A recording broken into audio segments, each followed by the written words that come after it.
The phrase banana republic is often used as a common mockery to describe dysfunctional governments and widespread political instability.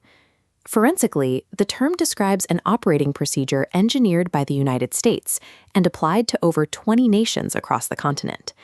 This audit tracks that procedure from its 1954 pilot program through 70 years of interventions. We are conducting a strict economic audit of sovereign liabilities. The primary metric for this ledger is the value of statistical life, or VSL. The U.S. government uses VSL as its official standard for pricing human life in regulatory decisions, currently valuing a single life at approximately $11.5 million. Applying this standard to the recorded history of Latin America produces a significant, uncollected debt. This invoice accounts for 70 years of systematic continental destabilization by the military-industrial complex. The history of the hemisphere is a $28 trillion unpaid sovereign liability. The process follows a 5-step architecture. First, fabricate a threat. Second, manufacture consent. Third, arm to client. Fourth, absorb the benefit. And fifth, evade legal consequence. Steps 1 and 2 rely on psychological operations to create the domestic perception of a communist threat.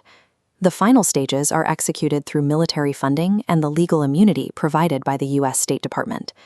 This architecture was first deployed during Operation PBS Success in Guatemala in 1954. The operation protected corporate assets against local labor movements and land reform, a motive that defined the next 5 decades of policy. This template was exported across the region, leading to interventions like the 1973 coup in Chile and the installation of General Augusto Pinochet. The physical ledger begins with the direct costs. U.S. military aid and CIA operational expenditure over this period totals approximately $33 billion. Managing an operation of this geographic scale required a specialized training institution. The School of the Americas served as the human resources department for the Bananization process. The facility trained 64,000 personnel in counterinsurgency and interrogation techniques at a cumulative cost of $1.4 billion. This $33 billion expenditure was the overhead required to secure a continent for resource extraction. We have to ask why the military-industrial complex would choose to commit $33 billion to continuous, high-risk warfare. The answer lies in the corporate extraction multiplier. These operations secured total access to natural resources, land, and labor for U.S. entities. Corporate beneficiaries included United Fruit, Standard Oil, ITT Corporation, and various financial institutions holding sovereign debt.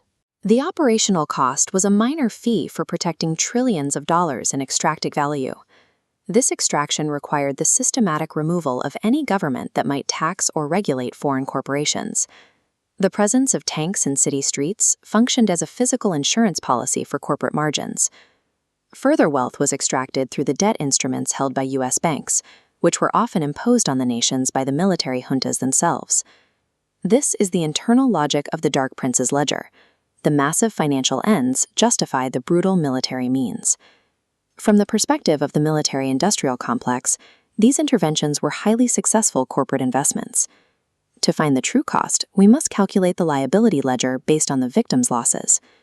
This equation applies the U.S. government's $11.5 million VSL standard to the documented deaths of U.S.-supported operations. The total aggregates records from across the continent: 200,000 in the Mayan genocide, 75,000 in El Salvador, and 350,000 in the drug war, reaching a total of 1.5 million lives. This results in a human life liability between $8.8 and $17.6 trillion. Operation Condor represents the highest level of coordination in this system. Declassified documents show that top U.S. officials were aware of and encouraged this transborder assassination network. Condor operations claimed up to 90,000 lives and involved the systematic disappearance of 30,000 people in Argentina alone. Survivors and families still protest the policy of forced disappearance, where prisoners were murdered and their children were adopted by military families. The next line item is the economic development foregone over 70 years. Costa Rica serves as the baseline, as it avoided the coup and junta cycle of its neighbors. By comparing its steady growth against the stagnation of interventions, we find a regional development gap of up to $8 trillion. Using international legal precedents for survivors of state-sponsored violence, the penalty for widespread torture adds another $500 billion. These figures represent a valid sovereign claim, quantified by the perpetrator's own economic standards. The final invoice for 70 years of manufactured war totals between $13.3 and $28.3 trillion. The legal architecture for this accountability already exists in international law. In 1986, the International Court of Justice ruled on the U.S. role in Nicaragua's Contra War. The court found the U.S. guilty, ordering reparations now totaling $1.8 billion, with compound interest. The U.S. refused to pay and withdrew from the compulsory jurisdiction of the court. This unpaid ledger is directly linked to the current geopolitical reality of the Western Hemisphere. Modern migration crises are the downstream operational liabilities of the Bananization process. The instability fueling migration today is the result of systems engineered 7 decades ago.